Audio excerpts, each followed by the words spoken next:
फडणवीस, चंद्रकांत पाटील, विखे पाटील पिता पुत्र राम शिंदे, शिवाजीराव कर्डिले उपस्थित होते।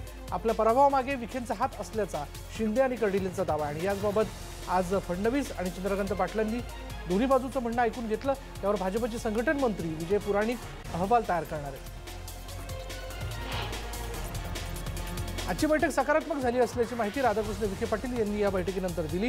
प्रत्येक पक्षात थोडीफार नाराजी असतेच, त्यामुळे चर्चेतून नक्की मार्ग निघेल असंही विखे पाटील म्हणाले। दरम्यान तक्रारीच्या सुरांवर बोलण्यास राधाकृष्ण विखे यांनी नकार दिला।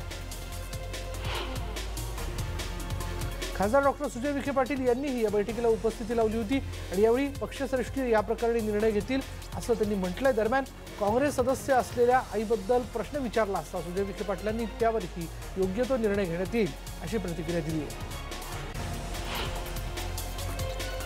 दरम्यान आम्ही बैठकीत आमचे मुद्दे मांडले आहेत, पक्षश्रेष्ठी यावर निर्णय घेतील अशी प्रतिक्रिया राम शिंदे यांनी दिली आहे। तसंच आगामी जिल्हा परिषद निवडणुकीत महाविकास आघाडीला रोखण्यासाठी आम्ही पूर्ण प्रयत्न करणार आहोत आणि यासाठी आमच्यावर जबाबदारीही सोपवण्यात आल्याची माहिती राम शिंदे यांनी यावेळी दिली।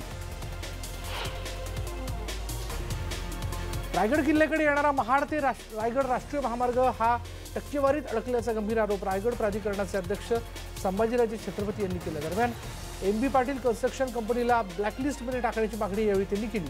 ते पत्रकार परिषदेमध्ये बोलत होते।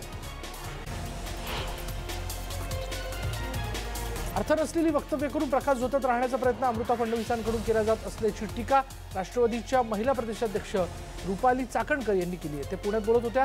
पक्षाच्या पडत्या काळात विजयसिंह मोहिते पाटील कुठे दिसले नाहीत, परंतु आता त्यांची आणखी वक्तव्य ऐकायला मिळतील असं म्हणत चाकणकर यांनी विजयसिंह मोहिते पाटील यांच्या वक्तव्यावरही भाष्य केलं।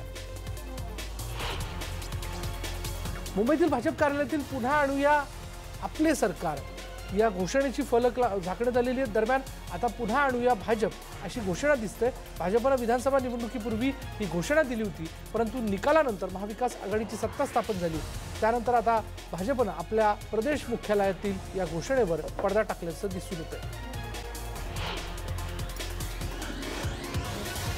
पुणे जिल्हास्तरीय क्रीडा स्पर्धेचं आज अजित पवारांच्या हस्ते उद्घाटन झालं। व्यायाम, खेळ आणि चालण्याचं प्रमाण हल्ली कमी होत चाललंय, ते वाढलं पाहिजे असं मत त्यांनी यावेळी व्यक्त केलं। मी कबड्डी खो खो संघटनेचा अध्यक्ष आहे आणि खेळाडूंना सर्व सोयी सुविधा मिळवून देणं आमचं काम असल्याचं ते म्हणाले आणि त्याचवेळी त्यांनी विविध विषयांवरही भाष्य केलं। आजची सत्ता गेल्यामुळे त्यांचं दुःख मी समजू शकतो। जितेची खोड मेल्याशिवाय जात नाही, कावळ्याच्या शापाने गाय मरत नाही अशी टीका अजित पवारांनी भाजप प्रदेशाध्यक्ष चंद्रकांत पाटील यांच्यावर केली आहे। 30 तारखेला मंत्रिमंडळ विस्तार होणार आहे। नवीन सहकाऱ्यांचा त्यामध्ये समावेश होईल अशी माहिती राष्ट्रवादी काँग्रेसचे नेते अजित पवार यांनी आज माध्यमांशी बोलताना दिली आहे। 30,000 ऊसतोड महिला कामगारांनी गर्भाशय काढून आपलं मातृत्व संपवलं। या प्रकरणी शासनाने योग्य ती भूमिका घ्यावी अशी मागणी सार्वजनिक बांधकाम मंत्री डॉक्टर नितीन राऊत यांनी केली आहे। या संदर्भात मुख्यमंत्र्यांना पत्र लिहिलं असल्याची माहिती राऊत यांनी यावेळी दिली। अमरावतीमधल्या आयोजित कार्यक्रमात ते बोलत होते। महाराष्ट्राचे राज्यपाल भगतसिंग कोश्यारी आज पंढरपूर इथल्या विठ्ठल रुक्मिणी मंदिरात दर्शनासाठी आले होते आणि त्यावेळी राज्यपाल मंदिरात प्रवेश करताना एका भाविकाने त्यांना तुळशीची माळ घातली। त्यानंतर राज्यपालांनी सर्व प्रोटोकॉल बाजूला सारून बालकाच्या गळ्यात माळ घातली। अलिबाग इथल्या 2 वर्षीय वंश पाटील या बालकाचं कौतुक केल्याने जमलेले भाविक अचंबित झाले। भाषावार प्रांतरचनेवेळी कर्नाटकात अडकलेल्या सीमा भागातील मराठी भाषिक आणि हा लढा तिवट ठेवणाऱ्या महाराष्ट्र एकीकरण समितीच्या नेत्यांना महाराष्ट्र कर्नाटक सीमेवर गोळ्या घाला असं वादग्रस्त विधान कर्नाटक नवनिर्माण सेनेचे स्वयंघोषित अध्यक्ष भीमाशंकर पाटील यांनी केलं। या वक्तव्याचा सर्व स्तरातून निषेध नोंदवला जातो। दरम्यान महाराष्ट्र एकीकरण समितीमधील एकाही कार्यकर्त्याच्या केसाला धक्का लागला तर गाठ शिवसेनेची आहे अशा शब्दात शिवसेना खासदार धैर्यशील मानेंनी संतापजनक वक्तव्य करणाऱ्या भीमाशंकर पाटलांना सणसणीत उत्तर दिलं। दरम्यान आम्ही निधड्या छातीनं गोळ्या झेलण्यासही तयार असल्याचं धैर्यशील मानेंनी यावेळी सांगितलं। या प्रश्नाचा निकाल सुप्रीम कोर्टात आहे, परंतु नेत्यांच्या अशा धमक्यांना सीमाप्रश्नी लढणारे नेते काडीचीही भीक घालणार नाही अशा शब्दात ज्येष्ठ नेते एम.बी. पाटील यांनी प्रत्युत्तर दिलं। दिवसेंदिवस गेवराई शहरात चोरीच्या घटना वाढताना दिसत आहेत। एका रात्री 10 ठिकाणी घरफोड्या होण्याचे प्रकार घडलेले आहेत आणि त्यामुळे आता आम्हाला पोलिसच नको आणि पोलीस ठाणेही नको। आता आम्ही आमचं स्वतःचं रक्षण स्वतःच करतोय, फक्त आम्हाला बंदुकांच्या परवानगीसाठी ना हरकत द्या, अशी मागणी भाजपचे आमदार लक्ष्मण पवार यांनी केली आहे। बाळासाहेब थोरात आता मेघदूत ऐवजी रॉयल स्टोन बंगला घेणार आहेत, त्यांना देण्यात येतोय। याआधी रॉयल स्टोन बंगला एकनाथ शिंदेंना देण्यात आला होता। मेघदूत बंगल्यावरून थोरात नाराज होते आणि त्यानंतर अखेर रॉयल स्टोन हा मोठा बंगला देत नाराजी कमी करण्याचा प्रयत्न सेनेकडून करण्यात आला। एकनाथ शिंदेंना आता नंदनवन आणि अग्रदूत हा बंगला देण्यात येईल, तर प्रवीण दरेकर यांना A9 हा बंगला देण्यात आला। राज्याचे राज्यपाल भगतसिंग कोश्यारी हे काल सोलापूरच्या दौऱ्यावर होते। या दौऱ्यातून वेळ काढत त्यांनी राज्यपालांनी महाराष्ट्राची कुलस्वामिनी आई तुळजाभवानीचं दर्शन घेतलं। यावेळी त्यांनी अधिकाऱ्यांबरोबर मंदिर विकास कामं आणि जिल्ह्याच्या विविध प्रश्नांवर चर्चा केली। आळंदीमध्ये ज्ञानेश्वर माऊलींच्या संजीवन समाधीवर अभिषेक बंद करण्यात येणार आहे। समाधीची झीज होत असल्याने संस्थेने हा मोठा निर्णय घेतलाय। समाधीऐवजी चलपादुकांवर अभिषेक केला जाईल, मुख्य विश्वस्त विकास जगे पाटील यांनी माहिती दिली। याआधी ही समाधीची झीज झाल्याचा रिपोर्ट देण्यात आला होता। आता झीज हिपोस्कीची होते का, तरी हा निर्णय का, असा सवाल राजाभाऊ चोपदारांनी उपस्थित केला। पुणे जिल्ह्यातील श्री क्षेत्र ओतूर ते श्री क्षेत्र काशी अशा पायी पालखी सोहळ्याचं नुकतंच ओतूरवरून प्रस्थान झालं। 2 महिने पायी वारी करत सद्गुरू बाबाजी चैतन्य महाराजांची पालखी काशी तीर्थक्षेत्राकडे जाऊन महाशिवरात्र पर्वणी साजरी करते आणि गेली 16 वर्ष पायीवारी पालखी सोहळा अखंडपणे पुणे इथे सुरू आहे। या पदयात्रेद्वारे सर्व धर्म, समभावना संदेश आणि सर्व जाती धर्मात प्रेम आणि शांतीचा प्रसार केला जातो।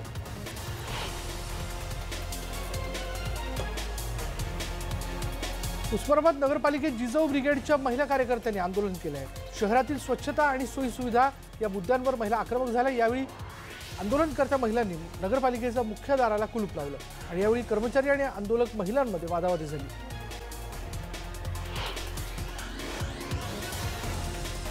जिल्ह्यात आज सकाळपासून धुक्याची चादर पसरली होती, त्यामुळे दुपारी 12 वाजेपर्यंत वाशिम, मनोरा आणि त्याचबरोबर रिसोड शहरासह बहुतांश भागात सूर्यदर्शन झालं नाही। शहरात मोठा गारवा निर्माण झाला आणि गारव्यामुळे रात्रीच्या तापमानात कमालीची घट झाली आहे। या धुक्याचा दुष्परिणाम तूर, भाजीपाला आणि इतर पिकांवर होण्याची दाट शक्यता आहे। नाताळच्या सुट्ट्या लागल्याने नागरिक पर्यटनस्थळी रवाना होत आहेत। मुंबई पुण्यापासून जवळ असलेल्या रायगडच्या किनाऱ्यावर सध्या पर्यटकांची गर्दी दिसते, तसंच कोकणातील समुद्रकिनारे गर्दीने हाऊसफुल झालेले आहेत। रायगड जिल्ह्यातील अलिबाग, नागाव, काशीद, मुरुड, दिव्या आगार, मांडवा या किनाऱ्यांवर पर्यटकांची गर्दी पाहायला मिळते। बिबट्याचे 3 बछडे आढळून आले। या भागात गेल्या काही दिवसांपासून बिबट्या मादीचा वावर होता। मादी बिबट्या जवळच असू शकते अशी माहिती वन विभागाच्या अधिकाऱ्यांनी दिली आहे। सत्कारासाठी हार तुरी नाही देऊ नका, त्यापेक्षा तेच पैसे महापौर सहाय्यता निधी जमा करा, दुष्काळग्रस्त शेतकऱ्यांना त्याची मदत होईल, असं नागपूरचे महापौर संदीप जोशी यांनी लोकांना आवाहन केलं। लोकांनीही त्यांच्या या आव्हानाला प्रतिसाद दिला। दुसरीकडे हा उपक्रम जो आहे तो महापौरांच्या दालना शेजारीच हार तुऱ्यांची सजावट करून भाजप नगरसेवक बाल्या बोरकर यांनी परिवहन सभापती म्हणून पदभार स्वीकारला आणि त्यामुळे महापौरांच्या उपक्रमाला भाजपच्या नगरसेवकांनी केराची टोपली दाखवली का, असा प्रश्न आता उपस्थित केला जातो। रत्नागिरी जिल्ह्यातील काही समुद्रकिनाऱ्यांवर काही पर्यटक भरधाव वेगाने वाहनं चालवत आहेत आणि त्यामुळे पर्यटकांची सुरक्षा धोक्यात आलेली आहे। त्याचबरोबर स्टंटबाजी करण्याच्या नादात काही जणांना आपले प्राण देखील गमवावे लागले असल्याच्या घटना घडत आहेत। असं असताना सुद्धा दापोलीतील आडे समुद्रात एका पर्यटकांची टेम्पो ट्रॅव्हलर गाडी घुसली, मात्र स्थानिकांच्या प्रसंगावधानामुळे जीवितहानी झाली नाही। माथेरानमध्ये येणाऱ्या पर्यटकांची सगळ्यात जास्त पसंती असलेली माथेरान मिनी ट्रेन आजपासून पुन्हा पर्यटकांच्या सेवेला हजर झाली आहे। गेल्या 5 महिन्यांपासून बंद असलेली मिनी ट्रेन आज पुन्हा एकदा रेल्वे रुळावर धावू लागली आहे। आज पहिल्याच दिवशी पर्यटकांचा या मिनी ट्रेनला भरभरून प्रतिसाद मिळाला। नवी मुंबई आता राज्यातलं पहिलं शहर असेल जे डम्पिंग ग्राउंड मुक्त असणार आहे। शहरातून दररोज 350 मेट्रिक टन कचरा डम्पिंग ग्राउंडवर जमा होतो। यावर उपाय म्हणून महापालिका तब्बल 600 कोटी रुपये खर्चून वेस्ट टू एनर्जी आणि बायोमिथेनॉलचे प्रकल्प उभे करते। एका कॉलेजसमोर एसटीत बसण्याच्या कारणावरून मुलींच्या 2 गटात मंगळवारी सायंकाळी फ्रीस्टाईल हाणामारी झाली होती। या प्रकरणी मुलींच्या दोन्ही गटांनी बुधवारी कराड शहर पोलीस ठाण्यात परस्पर विरोधी तक्रार दिल्यानंतर पोलीस ठाण्यात अदखलपात्र गुन्हा दाखल करण्यात आला। एसटी बसमध्ये बसण्याच्या कारणावरून कॉलेज युवतींच्या 2 गटात 2 दिवसांपूर्वी वाद झाला होता।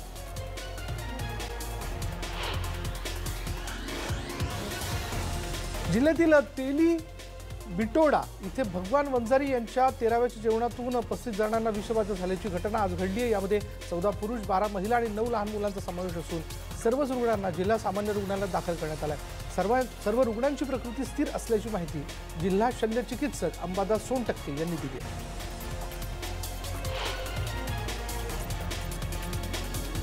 एका धावत्या लक्झरी बसला आज शुक्रवारी पहाटे आग लागली। ही बस या आगीत जळून खाक झाली आहे, पण चालकाचा प्रसंगावधानामुळे बसमधले सर्व प्रवासी सुखरूप आहेत। आष्टी तालुक्यातील बीड धामणगाव नगर रोडवरील सांगवी पाटणला पहाटे 2च्या सुमारास ही घटना घडली आहे। नांदेडहून 34 प्रवासी असलेली शर्मा ट्रॅव्हल्सची खासगी लक्झरी बस पुण्याकडे जात होती। सांगवी पाटणला या बसनं अचानक पेट घेतला। आग कशामुळे लागली याचं कारण अजून स्पष्ट होऊ शकलं नाही। चंद्रपूर जिल्ह्यातील सुमारे 600 शाळा आज बंद करण्यात आलेल्या आहेत। जिवती तालुक्यातील पिटीगुडा इथे 2 दिवसांपूर्वी खेमाजी नाईक आश्रमशाळा संस्थाचालकांच्या त्रासाला कंटाळून अधीक्षक सुभाष पवार यांनी गळफास घेत शाळेतच आत्महत्या केली होती। या घटनेत पोलिसांना 12 पानाची सुसाईड नोट देखील सापडली आहे। घटनेविरोधात कुटुंब आणि गावकऱ्यांचा संताप होत असताना पोलिसांनी मात्र या प्रकरणी दोषी संस्थाचालक आणि अधिकाऱ्यांना अद्याप मोकळं ठेवलंय। शिक्षक संघटनांनी या कृतीचा निषेध करत चंद्रपुरात शाळा बंद आंदोलन राबवलंय। लोहगाव आंतरराष्ट्रीय विमानतळ समोरील चौकात काल संध्याकाळी ऐन रहदारीच्या वेळी घोणस जातीचे 2 साप रस्त्यावरती आले। वाहन चालकांच्या लक्षात न आल्याने त्यातील एक साप दुर्दैवाने वाहनामुळे जखमी झालाय। हे लक्षात आल्यानंतर तिथून जाणारे वडगाव शेरीतील कार्यकर्ते अमोल खेडकर आणि त्यांच्या मित्रांनी प्रसंगावधान राखत दोन्ही बाजूंची वाहतूक तात्काळ रोखून धरली आणि त्यामुळे दोन्ही सापांना सुरक्षितपणे रस्ता ओलांडून देण्यात आला। टीका केली असून सध्या केंद्रात तुकडे गँग सत्तेत आहेत असा टोला लगावलेला आहे। तुषार गांधी यांनी ट्विट करत ही टीका केली आहे। केंद्रीय गृहमंत्री अमित शहा यांनी तुकडे गँगला अद्दल घडवा असं आवाहन गुरुवारी केलं होतं। रशियाचे अध्यक्ष व्लादिमीर पुतिन यांनी नाईट आईस हॉकी लीगमध्ये सहभाग घेत हॉकीचा आनंद लुटला। पुतिन यांनी सर्वाधिक गोल करत आपल्या संघाला विजय मिळवून दिला। पुतिन यांच्या संघामध्ये रशियाचे सुरक्षा मंत्री आणि सुप्रसिद्ध निवृत्त आईस हॉकी खेळाडूंचा समावेश होता, तर विरुद्ध संघामध्ये स्थानिक राजकर्ते, व्यावसायिक आणि उद्योजक यांचा समावेश होता।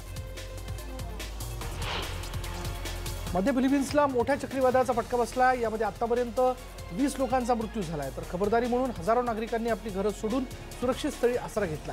शहरातील शाळांमध्ये स्थलांतरित लोकांसाठी राहण्याची सोय करण्यात आली आहे। कझाकिस्तानमध्ये मोठा विमान अपघात झाला आहे। या विमानात 100 प्रवासी होते। दरम्यान या अपघातामध्ये अनेक प्रवाशांचा मृत्यू झाल्याची भीती वर्तवण्यात आली आहे।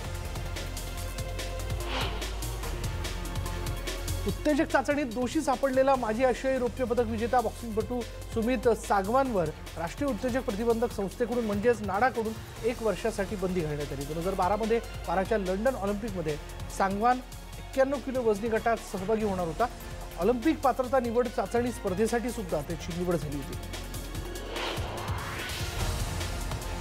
आणि आता काही मनोरंजन जगतातल्या घडामोडी। छपाक चित्रपटाच्या निमित्ताने दीपिकाने ऍसिड हल्ल्यातून बचावलेल्यांसोबत एक खास व्हिडिओ शूट केला आहे।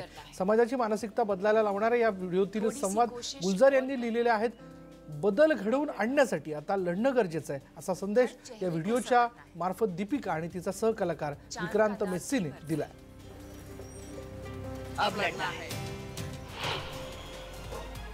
बॉलिवूडचा भाईजान सलमान खानचा 54वा वाढदिवस आहे। सलमान खानने यंदाचा वाढदिवस भाऊ सोहेल खानच्या मुंबईतील घरी निकटवर्तीय आणि काही कलाकारांसोबत साजरा केला। सलमानच्या वाढदिवसाचा केक कटिंगचा व्हिडिओ व्हायरल झाला।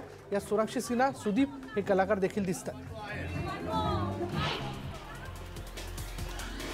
सलमान खानचा आज 54वा वाढदिवस आणि याच अनोख्या दिवशी सलमान खानच्या बहिणीला कन्यारत्न प्राप्त झाले। सलमानची बहीण अर्पिता खान शर्माने आज मुलीला जन्म दिला। तिचं आयत असं नावही ठेवण्यात आले। म्हणजेच आता पुढच्या वर्षापासून सलमान खान आणि हा नवा पाहुणा सोबत वाढदिवस साजरा करतील। दरम्यान सलमानला शुभेच्छा देण्यासाठी बॉलिवूडकर उपस्थित होते। कतरिना कैफ, आदित्य रॉय कपूर, तब्बू, हुमा कुरेशी अशा अनेक कलाकारांनी भाईजानच्या बर्थडे पार्टीला हजेरी लावली। सलमानला शुभेच्छा देण्यासाठी त्याच्या चाहत्यांनीही सलमानच्या घराबाहेर हजेरी लावली होती। सलमानला शुभेच्छा देण्याकरता चाहत्यांनी रात्री 12 वाजल्यापासून गर्दी केली होती। अनेक चाहते सलमानला शुभेच्छा देणारे पोस्टर्स हातात घेऊन उभे होते। घराबाहेर उपस्थित असलेल्या चाहत्यांसाठी सलमानने वाढदिवसाचा केक कापला। आपल्याला भेटण्यासाठी आलेल्या चाहत्यांचा हिरमोड होऊ नये यासाठी सलमानने आधी चाहत्यांसमोर केक कापला आणि यावेळी सलमानच्या चाहत्यांनी सलमानला भरभरून शुभेच्छा दिल्या। बारामती शहरात आज 65व्या राष्ट्रीय सायकल स्पर्धेचं आयोजन करण्यात आलं होतं। या स्पर्धेसाठी देशभरातील 17 राज्यांमधून 450 स्पर्धकांनी सहभाग नोंदवला होता। 7, 14, 21 आणि 28 किलोमीटरच्या या स्पर्धा झाल्या। बारामती शहरात प्रथमच या सायकल स्पर्धा होत असल्याने त्या पाहण्यासाठी नागरिकांनी मोठी गर्दी केली होती।